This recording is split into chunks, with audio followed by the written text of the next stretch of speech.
I didn't want to do any interviews, so you guys know. When you leave post game so quickly, we had to catch you today. You ready to go, Alvas? Yeah, I'm ready. I got meetings, so you know. Yeah. We'll start you off first and roll. Yeah, I guess just with Cheeto going down, you had to kind of get ready quickly to come in Saturday. How do you feel like? I guess how challenging is that, like having to come in like that? I didn't warm up.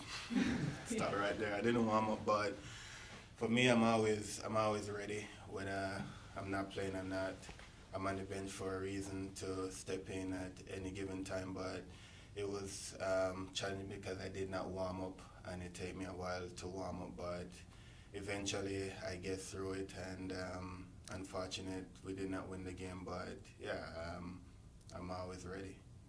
You played well individually. Like you said, you didn't get the result, but how do you feel like? Does that give you? Does that give you a little bit of a vote of confidence, just that they would turn to you in that moment so early in the game? There are other, center back options, and it's not like your naturalist position. As I said, I'm always ready. I can play right back, center back, and this year has been challenging. Not playing right back, my usual position, but I'm here for whatever the coach called upon me with position. I try to play to the best of my ability, and follow his instruction. Also listen to the guys on the field, So it was good. Does the fact that NYCFC could be a first-round playoff opponent change the way you might watch them on the field, play against them, just observe what they're doing? I mean, first of all, they're a good team. They're a good team. I think nothing changed in our approach going forward in the playoff. We just have to continue work hard as a team, start games stronger than the last game we play, and just continue to work hard, and yeah. Alvas, you haven't always, I don't know if you describe yourself as a center back, but you've really improved this year as a center back from the outside. Do you feel like you've taken steps to play that position, and since you've been asked to play it so often? I think I do. It's not an easy position. People think it's easy, but it's not. And the guys make it easy for me, especially having Matt in the back line, Nick, Miles, all of those guys, help me. Joe this season, last year the same, but it's been good. It's been good. I'm not gonna say I wish I could play my actual position, but once I'm on the field and contributing to the team, I think that's all matters. You mentioned the slow start in that last game, and it's kind of funny in the way that the game played out.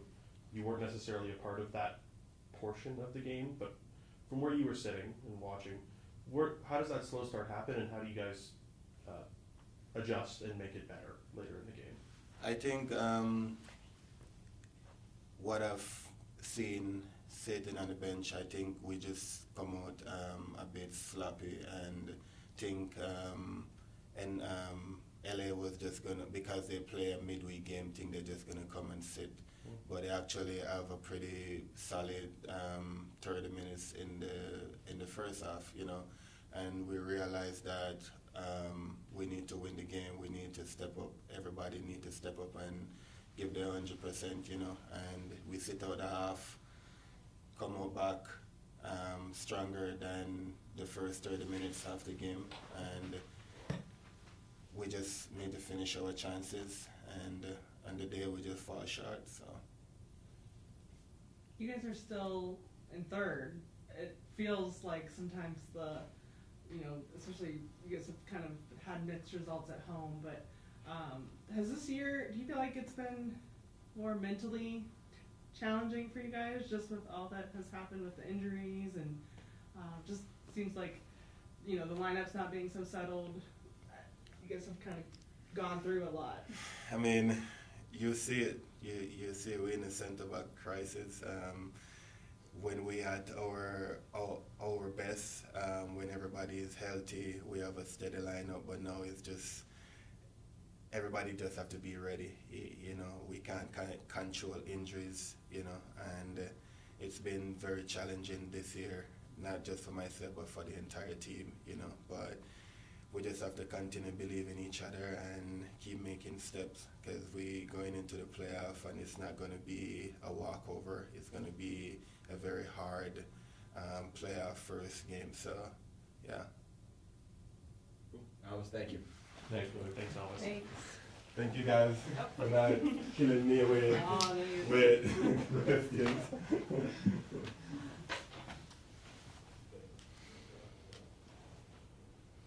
I'm putting that as the headline.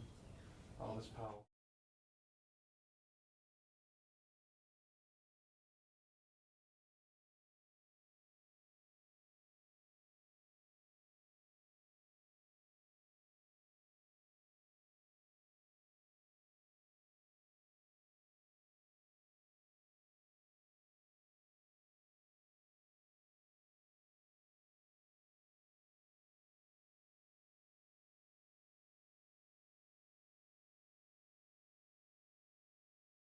That's cool. Morning, Pat. Good morning. Just because NYCFC could be a first-round playoff opponent, Mhm. I've never really asked you anything like this. I think, does any gamesmanship go into that at this point? Not for me. Okay. Yeah, it's a good time to be tested against, top teams, which we just saw with LAFC and, going into this NYC FC game. It'll be another very challenging task, but whether we, end up, see them in that first round or not, there's too many scenarios where you just don't know for that to come into play for me. Tail end of this week, you guys will have an international break again. One game after that to close out the regular season. I'm just wondering, I know that's not new, but I'm wondering if you have concerns about, for this team especially, maybe as you guys are trying to find some really solid footing going into the postseason, the choppiness of that, does that concern you in a broad sense? Not really. I think what it allows us to do is work on some things over a course of a 2-week period, which I think leading up to the Columbus game where we had that time period, I think it helped us to just work in different ways with the guys we have and help us get some answers. So I imagine we'll approach it in a similar way so we can get teenage more involved, see where Cheeto's at, and Nico, a lot of these new faces that have at least spent enough time with us. That's a period where you can work on a lot of different things. So I would hope that's beneficial to us going into that Philly game. Is there an update on Cheeto and Sergio specifically? Cheeto's still undetermined. He was getting some imaging this morning, so hopefully it's good feedback. That was the case with the last one, and he was able to go. But we'll know more probably in the next 15 minutes once we finish up here. And then Sergio's in concussion protocol, so he won't be available for the NYC game. And then it's making sure that each day he passed the test to be able to join us again. Is that with Cheeto's injury? I mean, you guys have dealt with so much on the back line already this year. How jarring is that at this point of the season to, you brought him in specifically because of the injuries, and then how that happened? It's part of it. It's unfortunate, that it's had, certain guys with setbacks, and, like I've said for a long time now, not allowing us to have consistency, but it's also opportunities for guys to step in. Alvas came in last game and did an excellent job. He's one of our best players and performers, so that's kind of what we've endured for a majority of the season, and guys have done a good job of just carrying on and focusing on trying to help the team. So I guess we'll know, the extent of how difficult this situation will be once we get the MRI report back. But like I said, hopefully it's minimal and it doesn't require Cheeto to miss too much time. And if for some reason it does, we've seen what that looks like. So just hope that's not the case. Pat, these quick turnarounds aren't new to you guys by any sense, but given the way how Saturday went, do you have to make a choice to look forward to NYCFC or look back on how you use your time in this quick turnaround? No, we had enough time to look at the LAFC game. We just reviewed that a little bit ago, so that was some just good conversations around some of the areas that we struggled with, where I think we were a little naive in how we conceded chances. So what I said was we do a lot of the difficult things pretty well, and some of the very basic things we make too challenging and too difficult on ourselves. And those are the things I think if we get right, we're going to be consistent in a lot more areas of the game and a lot tougher to play against. And so that was a lot of the conversation from this last game. But we had a chance to look at it and focus on New York City now. Could you maybe provide an example of what some of those simple things you're working on without, I'm not trying to be reductive, but what are some of those things? Moments of direct play, moments of when we have good chance creation, how we organize from those moments to not allow teams out in transition. I think pretty basic plays that all of a sudden we're having to defend our box and concede a corner because we're not switched on. I was going to say, just about New York City's coming off of a strong performance. Mm-hmm. What do you expect of them this week? Tough matchup.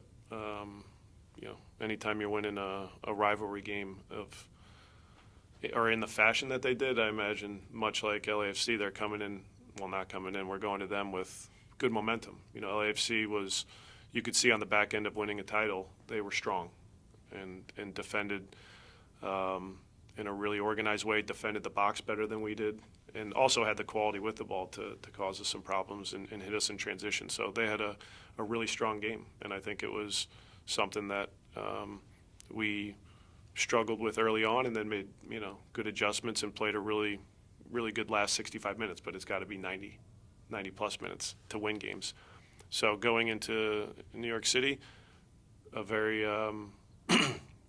strong win, and they've been, I think the last time we played them in the Leagues Cup, I was talking about the consistency of their group and performances, and it's kind of been trending that way for a long time. So I think they're in a good way right now, and that I think performance and result kind of shows just where they're at.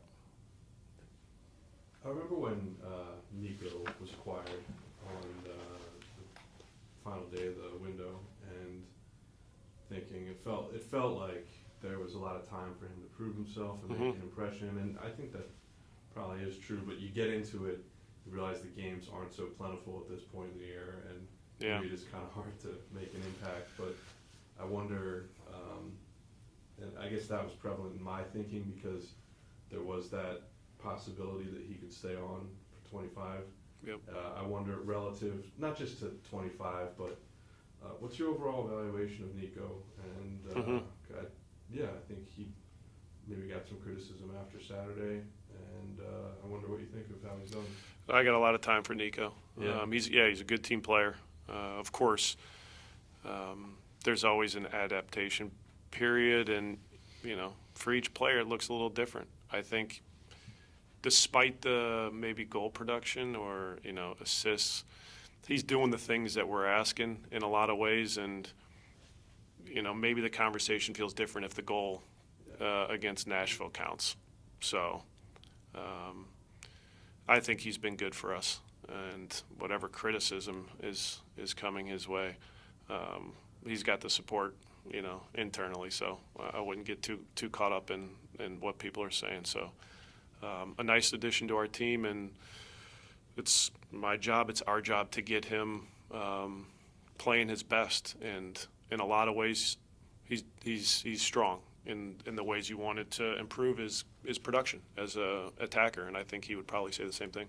And when you guys come to the table to talk about 25, does your side, does he take credit for the goal in Nashville, and do you guys give him credit for it? What do you mean? Like, do you count it? Do you, in terms of No. evaluating him, do you count it? Unfortunately, it didn't count, but I just I put a moment like that into the overall play. It's not just what counts, on the score sheet, but is he in positions to make plays? Is he able to finish plays off?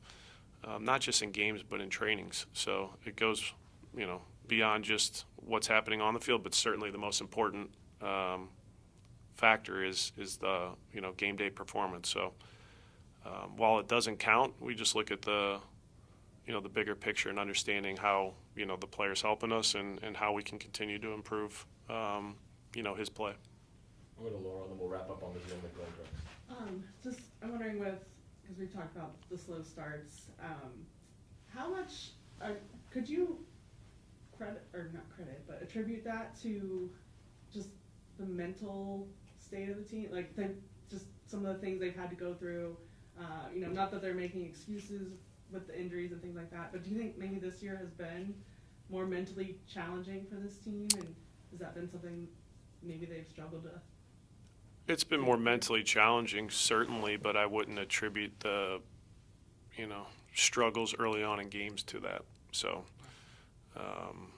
for different reasons, there's been slow starts, and some of that has to do with being able to finish off plays. Some of it has to do with, the type of game. If it's direct, if it's teams that are building, and how we're putting pressure to them, and is the pressure broken, and that's how we're conceding chances. So I haven't seen, a pattern that leads us to believe this is what we need to change and this is how we're going to do it. It's, something we're aware of, but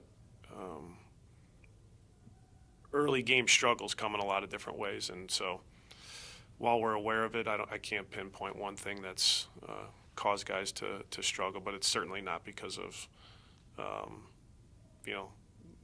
the mental challenges that our guys have faced over the course of the year. We'll go to the Zoom now, and Glenn Crooks. Glenn, you can go ahead.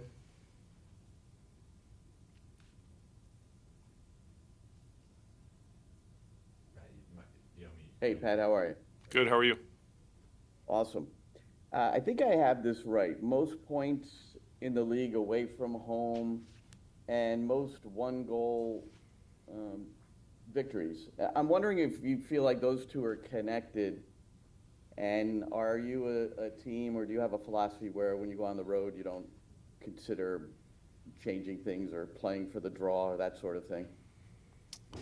No, I mean, we try to have a similar approach to each game of how we want to attack and how we want to defend. Of course, there's variation to that each game, but I think you've seen from our group, we don't sit back too often when we go on the road.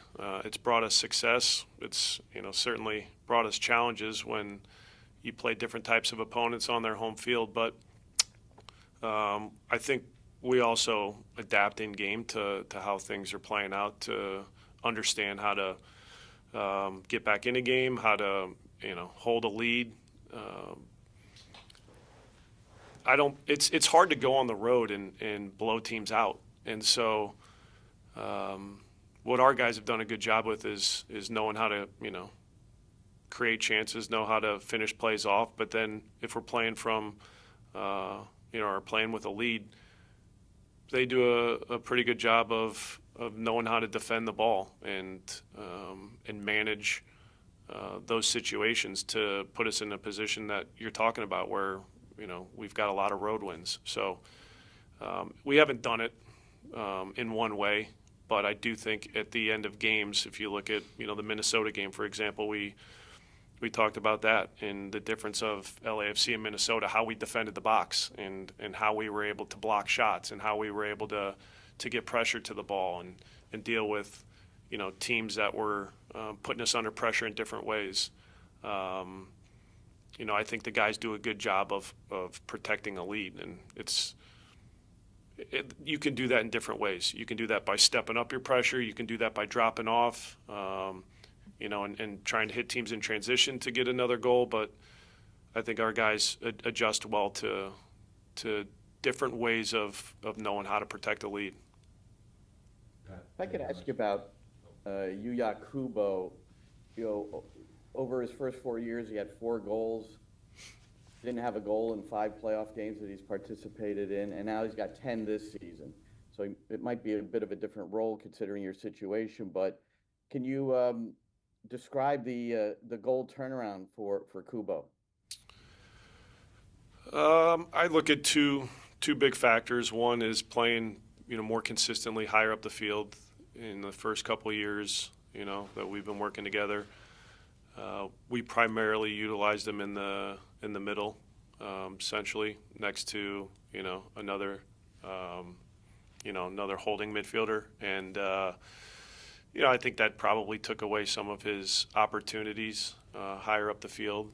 I still think if you look at 22 and 23, he was in a lot of good spots and just wasn't able to finish plays off. But a lot of those chances are coming 15 yards and out. And now, as more of a forward, if you will, he's been able to find opportunities closer to goal, and the percentages are going to go up with being able to make plays, and score goals. So that's been more consistent. And then I think playing time. He's probably accumulated more starts and minutes, if I'm not mistaken, than the last 2 years. So that factors into it. And then I just think the other aspect of it is his confidence. First couple years, not just confidence, but, the desire to finish plays off. He would get into good spots, but if it, didn't come off, it was, all right, we'll move on. But I think there was a stronger focus and more determination for him to impact the game more with goals and assists. And he's done that this year in a really strong way. Thank you very much. Thank you. Thanks a lot.